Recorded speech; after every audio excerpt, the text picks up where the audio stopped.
अर्वाचीन शब्द का विलोम होगा। अर्वाचीन का अर्थ नवीन है। अर्वाचीन का विलोम प्राचीन है। ऑप्शन ए सही है। अगला प्रश्न है, व्याकरण की दृष्टि से कौन सा शब्द अशुद्ध है? ऑप्शन ए विरहणी, ऑप्शन बी गृहिणी, ऑप्शन सी विभीषण, ऑप्शन डी जगत गुरु। जगत गुरु वर्तनी की दृष्टि से बिल्कुल शुद्ध है। विभीषण भी वर्तनी की दृष्टि से शुद्ध है। गृहिणी भी वर्तनी की दृष्टि से शुद्ध है। विरहणी नहीं होता, विरहिणी होता है। तो विरहिणी की शुद्ध वर्तनी ये है। तो वर्तनी की दृष्टि से अशुद्ध ऑप्शन ए है। तो ऑप्शन ए आपका उत्तर हो जाएगा, बाकी ऑप्शन गलत हो जाएंगे। अगला प्रश्न देखेंगे, निम्न में से कौन सा युग्म गलत है? मुहावरा और उसका अर्थ दिया है। किस ऑप्शन में मुहावरा और उसके अर्थ का युग्म सही नहीं है, ये आपको बताना है। ऑप्शन ए है लुटिया डूबना। लुटिया डूबना मुहावरे का अर्थ होता है सारा काम चौपट होना। तो ये युग्म बिल्कुल सही है, तो ये उत्तर नहीं होगा। ऑप्शन बी है सब्ज बाग दिखलाना। मुहावरे का अर्थ होता है लालच देकर बहकाना। लालच देकर बहकाना।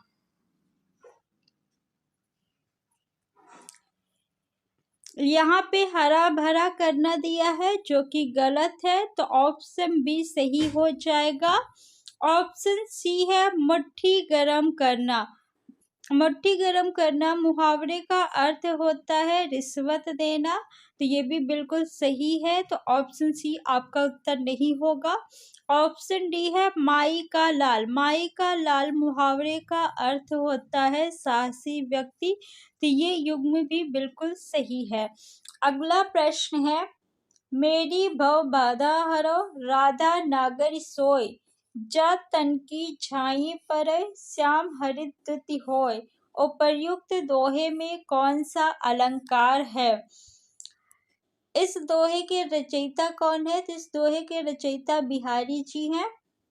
बिहारी की एकमात्र रचना बिहारी सतसई है।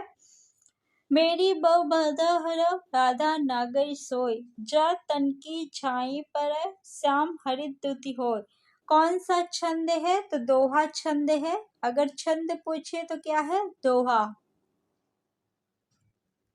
अलंकार कौन सा है? तो श्लेष और रूपक दोनों है। ऑप्शन सी और डी आपका दोनों सही है। ये प्रश्न यूपी टेट में पूछा गया है और आयोग ने ऑप्शन सी और डी दोनों को सही माना है।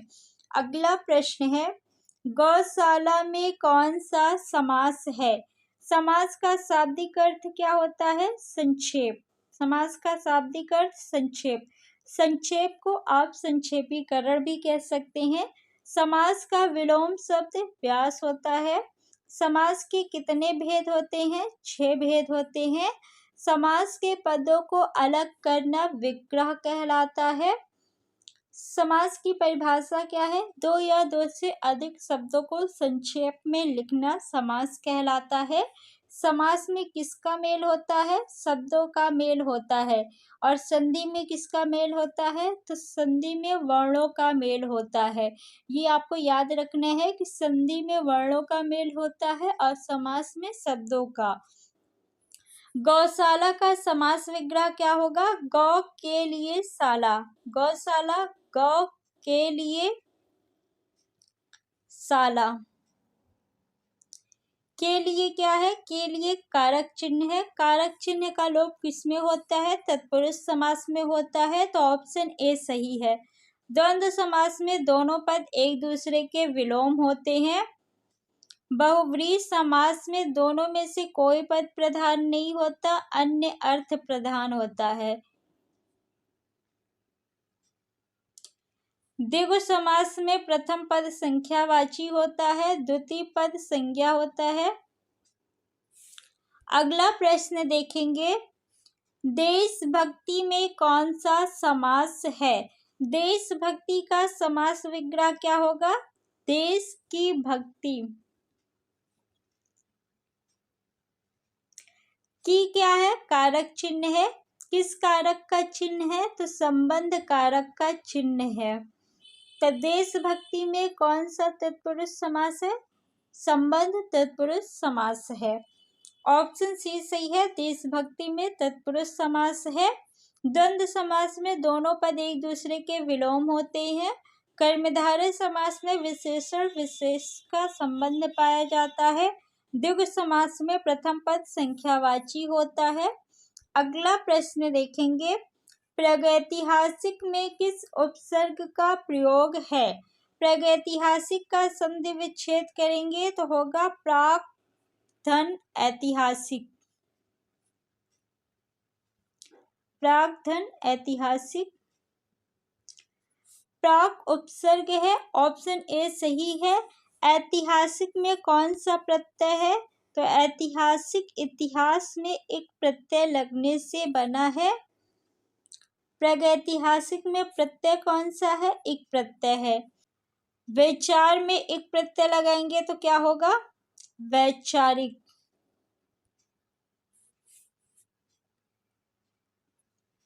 विज्ञान में एक प्रत्यय लगाएंगे तो क्या बनेगा? विज्ञान में एक प्रत्यय लगाएंगे तो वैज्ञानिक होगा।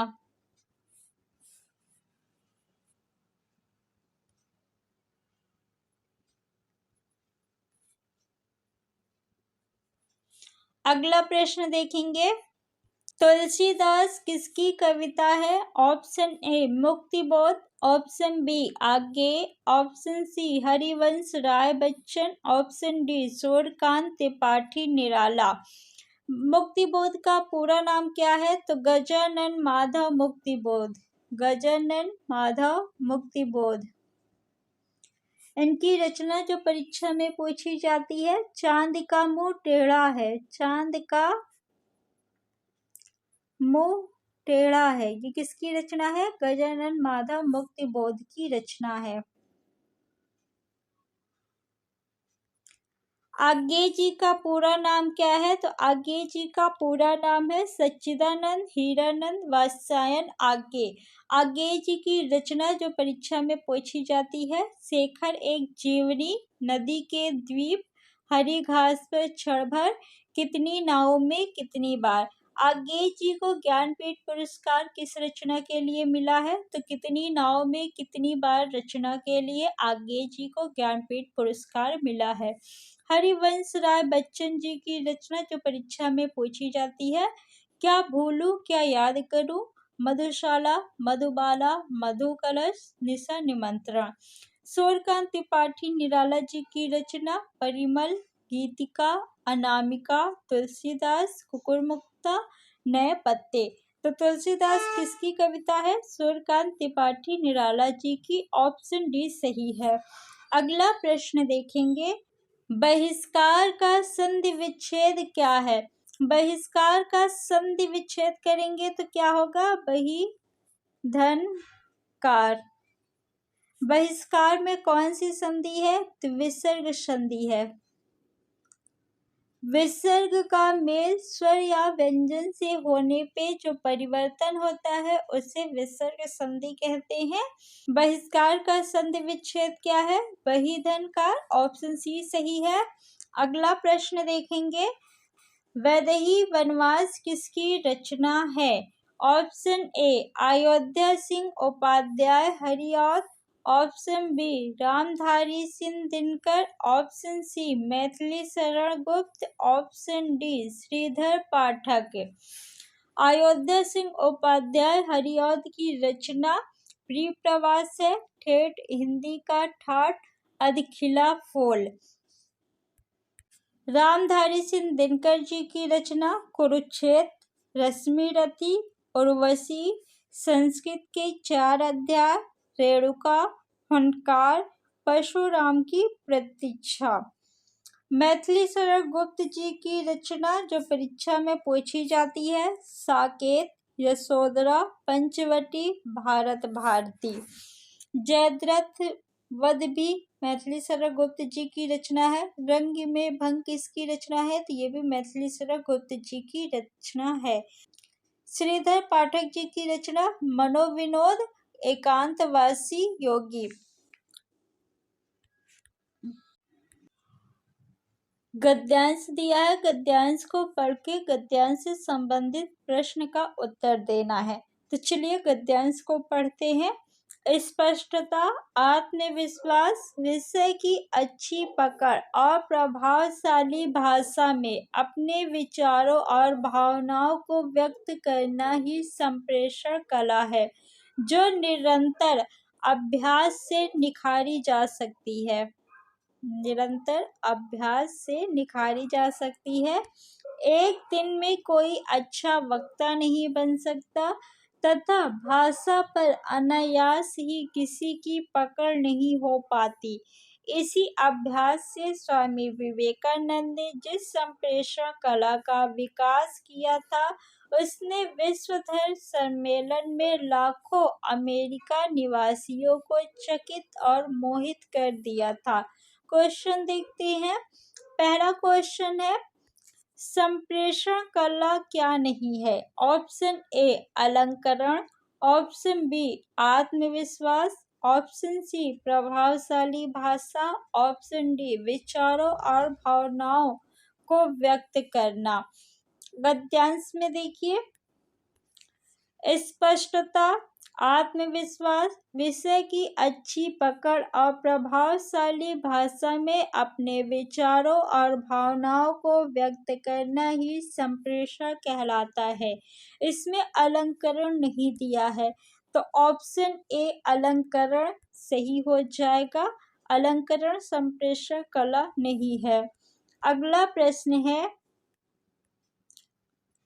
संप्रेषण कला का विकास किससे होता है? ऑप्शन ए अभ्यास, ऑप्शन बी भाषण, ऑप्शन सी अनायास, ऑप्शन डी विषय की अच्छी पकड़। यहाँ देखिए, जो निरंतर अभ्यास से निखारी जा सकती है। संप्रेषण कला किससे निखारी जा सकती है? निरंतर अभ्यास से। ऑप्शन आपका ए सही है। संप्रेषण कला का विकास किससे होता है? निरंतर अभ्यास से होता है। अगला प्रश्न है, निम्न में संयुक्त व्यंजन कौन सा नहीं है? ऑप्शन ए या जो है ये आपका अंतस्थ व्यंजन है। क्या है? अंतस्थ व्यंजन है। अंतस्थ व्यंजनों की कुल संख्या कितनी है? 4। कौन कौन से व्यंजन अंतस्थ व्यंजन कहलाते हैं? या, रा, ला और वा, ये क्या कहलाते हैं? अंतस्थ व्यंजन। या और वा को अर्धस्वर कहते हैं। अर्धस्वर किसे कहते हैं? या और वा को अर्धस्वर कहते हैं। रा को क्या कहते हैं? तो रा को लुंठित व्यंजन कहते हैं। ला को क्या कहते हैं? ला को पार्श्विक व्यंजन कहते हैं। और ये परीक्षा में पूछा जाता है कि पार्श्विक व्यंजन किसे कहते हैं? ला को। लुंठित व्यंजन किसे कहते हैं? रा को। अर्धस्वर किसे कहते हैं? या और वा को। वा का उच्चारण स्थान काफी ज्यादा परीक्षा में पूछा जाता है, तो क्या है? दंतोष्ठ है। ला का उच्चारण स्थान क्या है? दंत है। रा का उच्चारण स्थान मूर्धा। या का उच्चारण स्थान तालव्य है। छा क्या है? तो छा आपका संयुक्त व्यंजन है। किसके योग से मिलके बना है? तो का और सा के योग से मिलके बना है। हिंदी शब्दकोश में का के बाद कौन सा वर्ण आएगा? छा आएगा। त्रा क्या है? संयुक्त व्यंजन है। किसके योग से बना है? तो ता और रा के योग से बना है। हिंदी शब्दकोश में ता के बाद कौन सा व्यंजन आएगा? त्रा आएगा। ज्ञा क्या है? तो ज्ञा भी संयुक्त व्यंजन है। ज्ञा किसके योग से मिलके बना है? तो जा और इया के योग से मिलके बना है क्या। हिंदी शब्दकोश में जा के बाद कौन सा व्यंजन आएगा? तो ज्ञा आएगा। एक आपका होता है श्रा, ये भी क्या है? संयुक्त व्यंजन है। किसके योग से मिलके बना है? तो सा और रा के योग से मिलके बना है। संयुक्त व्यंजनों की कुल संख्या कितनी है? 4 है। कौन कौन से? छ, त्रा, ज्ञा और श्रा, ये चारों आपके संयुक्त व्यंजन है। ऑप्शन ए आपका जो है या संयुक्त व्यंजन नहीं है। अगला प्रश्न देखेंगे, मृत्युंजय पद में कौन सा समास है? मृत्युंजय का समास विग्रह करेंगे तो होगा मृत्यु पर विजय प्राप्त करने वाला, अर्थात भगवान शिव। यहाँ पे अर्थ की प्रधानता है तो कौन सा समास होगा? बहुब्रीहि समास होगा। ऑप्शन सी सही है। अगला प्रश्न देखेंगे, अलंकार में किस उपसर्ग का प्रयोग है? अलंकार का संधि विच्छेद करेंगे तो क्या होगा? अलम धन कार। उपसर्ग किसी भी शब्द के पहले लगता है तो अलम क्या है? उपसर्ग है।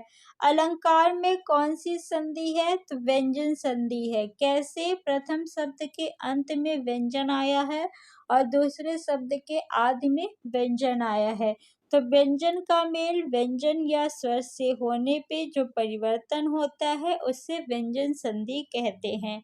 अलंकार में किस उपसर्ग का प्रयोग है? तो अलम है। ऑप्शन डी सही है। अगला प्रश्न, यह पुस्तक किसकी है? में रेखांकित शब्द का पद परिचय दीजिए। यह रेखांकित शब्द है, यह क्या है? सार्वनामिक विशेषण है। यह जो है आपका ये पुस्तक की विशेषता बता रहा है, तो पुस्तक क्या है? विशेष है। यह आपका एक वचन शब्द है और स्त्रीलिंग है, तो ऑप्शन ए आपका बिल्कुल सही है। अगला प्रश्न देखेंगे, विश्लेषण शब्द का विलोम होगा।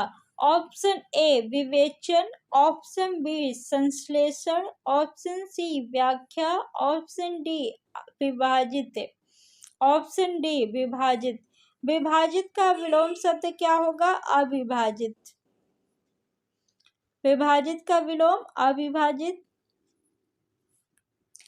व्याख्या का विलोम शब्द क्या होगा? व्याख्या का विलोम शब्द संदर्भ है। संश्लेषण का विलोम शब्द क्या होगा? विश्लेषण। संश्लेषण का विश्लेषण। विवेचन का विलोम शब्द अविवेक।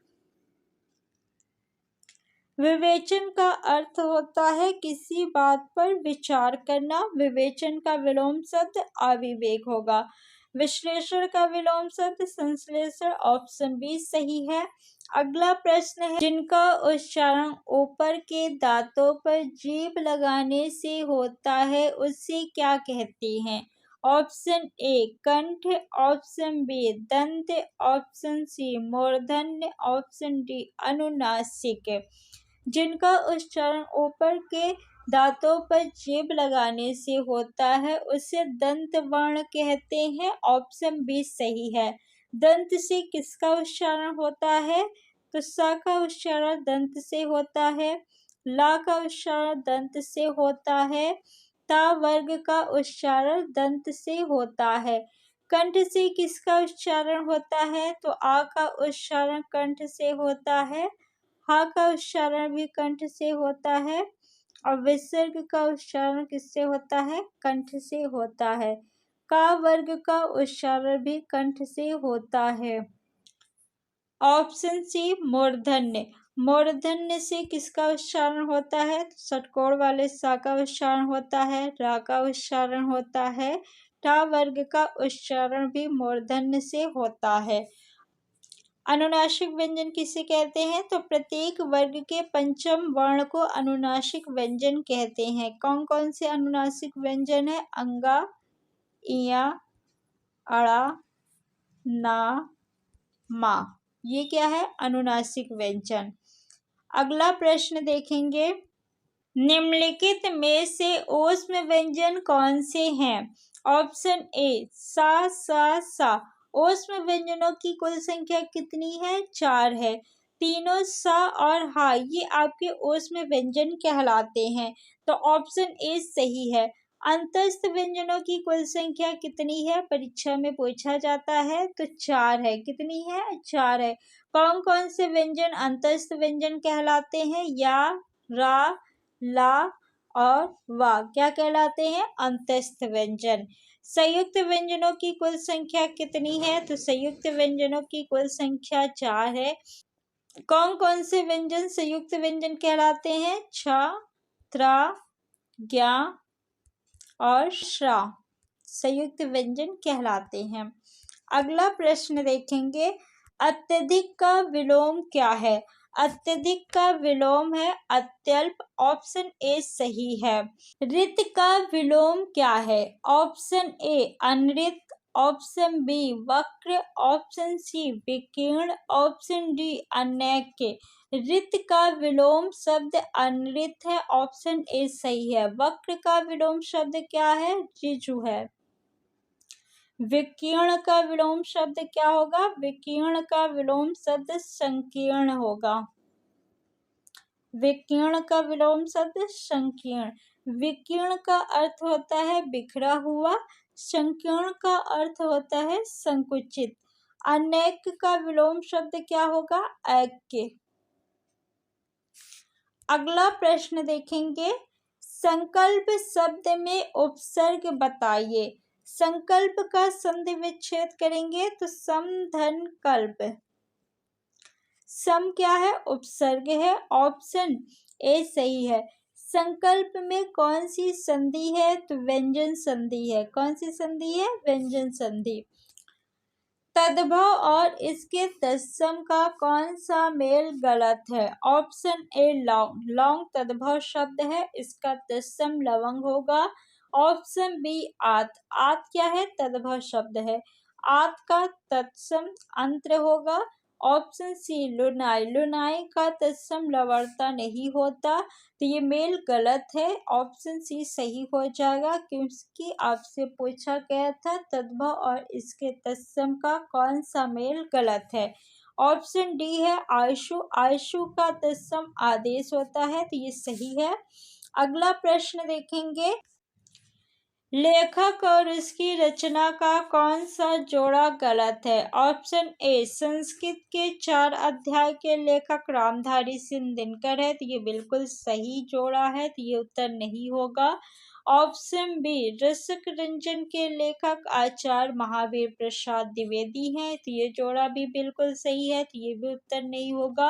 ऑप्शन सी स्कंद गुप्त के लेखक कौन है? जयशंकर प्रसाद।